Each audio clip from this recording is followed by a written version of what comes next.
పరిశ్రమల యజమానుల లెక్కలేనితనం, అధికారుల నిర్లక్ష్యం అక్కడి ప్రజలకు శాపంగా మారింది. పరిశ్రమల నుంచి వెలువడే రసాయన పదార్థాలను తగలబెట్టి తీవ్ర కాలుష్యానికి కారణమవుతున్నాయి. రసాయన కాలుష్యం వల్ల ప్రజలు తీవ్ర అనారోగ్యానికి గురవుతున్నారు. మరోవైపు చర్మకారుల ఉపాధి కోసం కేటాయించిన లెదర్ పార్క్ స్థలం అన్యాక్రాంతం అవుతోందని లబ్ధిదారులు ఆవేదన చెందుతున్నారు. కాలుష్యంపై అధికారులు ప్రజాప్రతినిధులకు ఎన్నిసార్లు ఫిర్యాదు చేసినా పట్టించుకోవడం లేదని మండిపడుతున్నారు. మహబూబ్నగర్ జిల్లా పోలేపల్లి సెజ్ నుంచి వెలువడుతున్న కాలుష్యంపై సాక్షి టీవీ గ్రౌండ్ రిపోర్ట్ ఇప్పుడు చూద్దాం. మహబూబ్నగర్ జిల్లా జడ్చర్ల మండలం పోలేపల్లి వద్ద ఉన్న స్పెషల్ ఎకనామిక్ జోన్లోని పరిశ్రమల నుంచి వెలువడుతున్న వ్యర్థ రసాయనాలు పక్కనే ఉన్న లిడ్ క్యాప్ స్థలంలో డంప్ చేస్తున్నారు. ఒకవైపు భూగర్భ జలాల్ని కలుషితం చేయడమే కాకుండా మరోవైపు రసాయన వ్యర్థాలను డంప్ చేసి తగలబెట్టడంతో చుట్టుపక్కల గ్రామాల ప్రజలు కాలుష్యంతో అల్లాడిపోతున్నారు.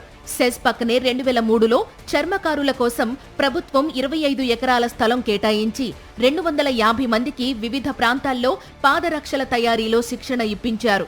అయితే లిడ్ క్యాప్లోని ప్లాంట్లపై సరైన పర్యవేక్షణ లేక ఏడాదిలోపే మూతపడింది.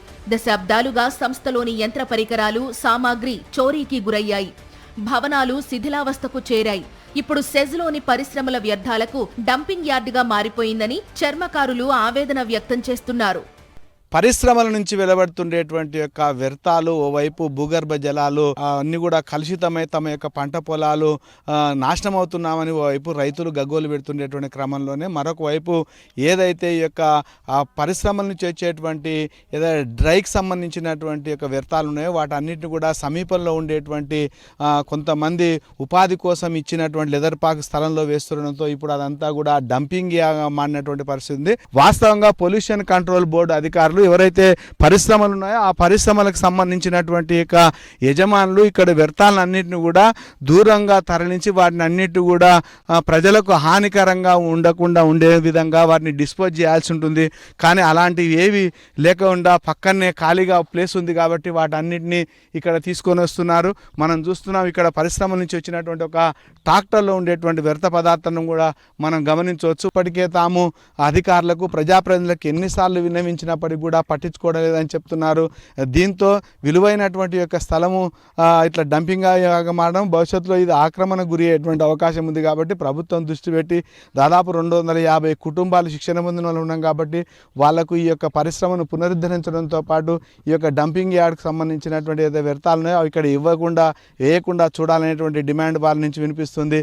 లేకుంటే తాము యొక్క ఆందోళన బాట పడతామనేటువంటి విధంగా హెచ్చరిస్తున్నారు. లెదర్ పార్క్ స్థలంలో వ్యర్థాలు పడేస్తుండటంతో భయంకరమైన దుర్వాసన వస్తోందని అక్కడి ప్రజలు ఆందోళన వ్యక్తం చేస్తున్నారు. శ్వాసకోశ, కిడ్నీ, చర్మ సంబంధిత వ్యాధుల బారిన పడుతున్నామని గగ్గోలు పెడుతున్నారు. అసాంఘిక కార్యకలాపాలకు అడ్డాగా మారిందని చెబుతున్నారు.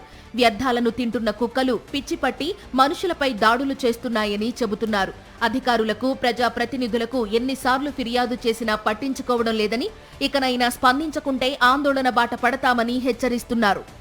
ప్రస్తుతం మనం జడ్చర్ల మండలంలోని సెజ్ ఏదైతే పోలేపల్లి ఉందో దాని సమీపంలో ఉన్నాం. ఇక్కడ కొంతమంది ఎవరైతే ఉపాధి కోసము ఈ యొక్క లెదర్ పార్క్ కోసం కేటాయించినటువంటి యొక్క స్థలంలో మొత్తం ఈ యొక్క వ్యర్థాలన్నీ కూడా డంప్ చేస్తుండేటువంటి నేపథ్యంలో తమకు తీవ్రమైనటువంటి ఇబ్బంది కలుగుతున్నటువంటి ఆవేదనతో ఉన్నారు. వాళ్ళు ఇక్కడ ఉన్నారు, వాళ్ళని అడిగి తెలుసుకునేటువంటి ప్రయత్నం చేద్దాం. ఈ స్థానికులు ఎవరైతే ఈ కొత్త కంపెనీలు పడుతున్నాయో వాళ్ళు కొన్ని ఇక్కడ ఈ చెట్లు ఉన్నాయి కదా, పొదలు ఉన్నాయి కదా, వీళ్ళు దళితులే కదా, వీళ్ళ దగ్గర పోతే ఏమవుతుంది అయ్యేదేముంది కదా పోస్తున్నారు, అంటి పెడుతున్నారు. ఇది సాయంత్రం పూట ఇప్పుడు ఉదయం పోస్తున్నారు, సాయంత్రం పూట అంటి పెడుతున్నారు. అంటి పెట్టేసరికి ఏమవుతుందంటే మాకు తీవ్రమైన రోగాలు వస్తున్నాయి. ఛాతీ నొప్పి కానీ, కిడ్నీల నొప్పులే కానీ, వాపులు, ఏడ చూస్తే ఆడ బర్కుడా, మాకు నోటిగుండి తెల్లగా ఉమ్ము రావడం, ఇది వివిధ రకాల రోగాలు మాకు వస్తున్నాయి. మేము ఎందుకు అబ్బా ఇట్లా వస్తున్నాయని మేము అనుకుంటున్నాం. కానీ మాకు ఈడొచ్చి చూస్తే కళ్ళు గెబెల్ని అనిపించే పరిస్థితి మాకు కనబడతా ఉంది. నేను కూడా కంపెనీలో చేస్తుంటా, కానీ నేను అప్ అండ్ డౌన్ చేస్తుంటా. ఉదయం మాత్రం ఏం ఇట్లా రారు. ఎట్లా ఈరోజు మనం చిన్నందుకు కూడా వాళ్ళు చిర్రు. సాయంత్రం పూట మాత్రం కంపల్సరీ అంటి పెడతారు సార్. కెమికల్ వాసన ఫుల్ వస్తుంది సార్. ఆ టైంలో నేను ఆ రూట్లో పోతా సార్. నేను ఇక మొత్తం ఏముంది ఇక మాచారం వైపు ఎక్కువ వస్తుంది సార్. ఎందుకంటే ఇటు నుంచి గాలి వస్తుంది కాబట్టి మాచారం ఉంటే ఫుల్ వస్తుంది సార్. ఈ వాసనకు మేము తట్టుకోలేకపోతున్నాం. ఏడ గోకితే ఆడ బెందులు ఇక అట్లా బెందులు వస్తున్నాయి అంటానంటే ఇప్పుడు ఎప్పుడు చూసినా కానీ ఇట్లనే కాల్చుతారు అంటు పెడతారు. పొద్దుస్థానం పోయారు కానీ మళ్ళీ సాయంత్రం మొత్తం పోసిపోతారు. మాకు ఉపాధి కోసం ఇచ్చినటువంటి ఒక విలువైనటువంటి భూమిలో వీళ్ళంతా కూడా వ్యర్థాలు కంపెనీలు తీసుకొని వచ్చి తగలబెట్టడంతో ఇదంతా కూడా పాడైపోతుండేటువంటి పరిస్థితి ఓవైపు ఉంటే అసాంఘిక కార్యక్రమాలకు నిలవుగా మారింది. కాబట్టి వెంటనే తమకు ఇచ్చినటువంటి ల్యాండ్కు మొత్తం ఫెన్సింగ్ చేసి యొక్క వ్యర్థాలు వేయకుండా చూడాలనేటువంటి డిమాండ్ వీరందరూ చేస్తున్నారు.